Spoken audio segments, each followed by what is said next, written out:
Seorang wanita Palestina memberikan pengakuan setelah menjadi tahanan Israel selama 8 tahun oleh pasukan pertahanan Israel. Pasalnya, penjara Israel seakan menjadi neraka bagi tahanan wanita. Mereka disiksa, tak diberi makan yang layak hingga disemprot menggunakan gas beracun.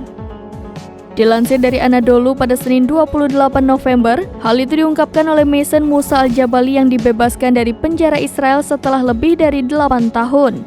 Menurut Al-Jabali, otoritas penjara Israel sesuka hati menyiksa dan menghajar tahanan perempuan. Pasalnya, para tahanan perempuan dikurung dalam sel isolasi.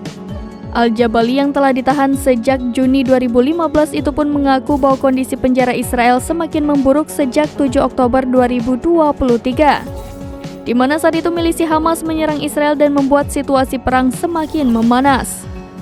Menurut Al-Jabali, masa-masa setelah 7 Oktober merupakan masa yang sangat sulit bagi tahanan. Ia menambahkan para sipir tahanan mengaku bebas melakukan apa saja terhadap para tahanan perempuan.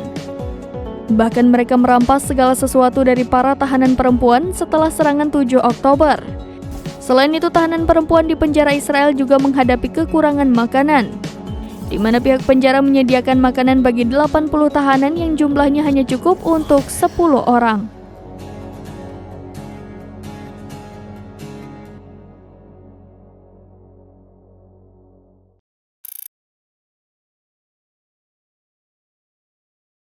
Download Tribun X sekarang, menghadirkan lokal menjadi Indonesia.